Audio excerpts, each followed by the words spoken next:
So I want to talk about God's definition for the word just for a minute, and then we'll do the thing, okay? We'll do it. But just let me read this for you. Well, before I do that, I have to tell you the story that I've already told Lisa and whoever comes to my church. If you've been there twice, you've heard the story. But when Leslie and I were first married, she was a rebellious woman, and of course I was a perfect husband. Oh, yeah, yeah. You know, I knew everything. I knew what had to be done, and all she had to do was do what I say, right? And so, if any of you know Leslie, you know that would have been Not likely. Yeah. So she came down to the gas station one time, and she wanted to go do something, and I wanted to go do something else.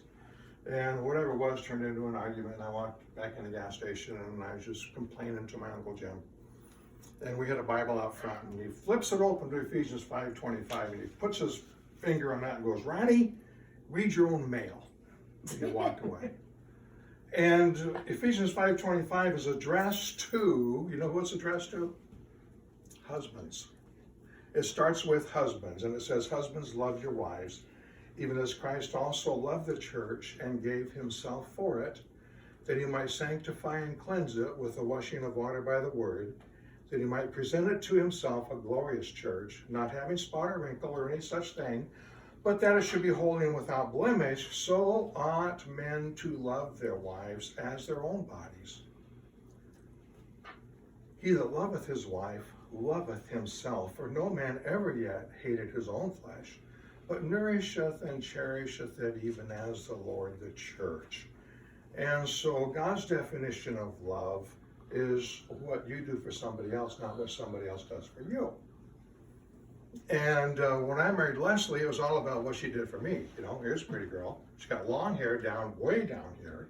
She's beautiful. She had a '63 Chevy pickup truck. Which you love more with than a me. 396 in it. How you guys know what a 396 This will is? be handy with the ladies. Yeah. And, you know, and so of course that was a big draw for me. And then she could make hamburgers like nobody I ever met before. And then she was just beautiful, and I loved her and I married her. But I had to find out that, you know, God's idea of love, his definition of love, it's not what I thought it was. It didn't mean what I thought it meant. And it wasn't about what she did for me. And it's husbands, love your wives as Christ loved the church. And you know, that's where I found my success, not success, but I should say satisfaction in life, is getting God's definition of love and applying it to my life. And my wife has done the same thing. She's done better at it than I have. And so I just wanted to start with that. I'm not going to do everything I plan to do here because it's just too much. And once I get started talking, I don't stop. So God's definition of love, it's, you know, God loves us, not because we're good, but because he's good, right? So husbands, love your wives, not because they're good, because you're good. You know, that will revolutionize your marriage, guys. You just love her because you're good, not because she's good. All right, enough of that. Are you ready? Yeah. You guys quit messing around. There's time for that afterwards. Yeah, we're trying to keep things up, you know, above board and clean. Yeah. You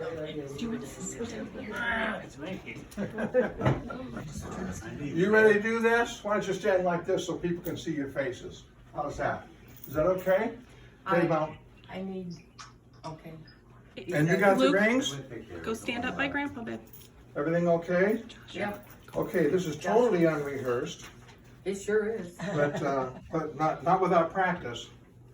So, have some words you're going to say to each other. You don't even know what they are yet, do you? I'm going to pop it on you. It'll be a big surprise. But I would like for you, Leroy and Maine, well, let's just put it this way. Do you, Leroy, take Mamie to be your lawful wedded wife? Yes. To have and to hold from this day forward, to love, honor, and cherish, to keep her in sickness and in health, in poverty and in wealth, and forsaking all others, keep yourself only unto her for as long as you both shall live. Do you so promise? Yes. Okay. And Mamie, do you take Leroy to be your lawful wedded husband? Yes, To have and to hold from this day forward, to love, honor, and cherish, to keep him in sickness and in health, in poverty and in wealth, and forsaking all others, keep yourself only unto him for as long as you both shall live? yes. You do. And so may we have the rings, please? There's And- the rings. And then this one. Leroy, take her left hand, Take your left hand. take her left hand. Oh, Give the flowers to your lovely granddaughter there. Luke, Not that the other one isn't. Lukey, go back by Joshua. Left hand, You left take- hand. I know. You take my left Okay. hand. Oh, Ah, what, I- price tag? All right, Leroy, when you put this ring on, I want you to say these words. With this ring I thee wed, With this ring I thee wed. and all my worldly goods I thee endow. That's right. If you got it on, leave it there. Don't take it off. You don't want it to come off anyway. Okay. And all my worldly goods I thee endow, and all my worldly goods And all my I worldly thee goods. endow. I thee endow. In sickness and in health, in Sickness and poverty health. and in wealth, In poverty and health. till death do us part. So that's the part. And Mamie, take that ring and put it on his left hand. With this ring I thee wed, With this ring I thee wed, and all my worldly goods I thee endow. and all my worldly goods I thee endow, In sickness and in health, in sickness and in health, in poverty and in wealth, in poverty and wealth, till death do us part. till death do us part. Well, there you are.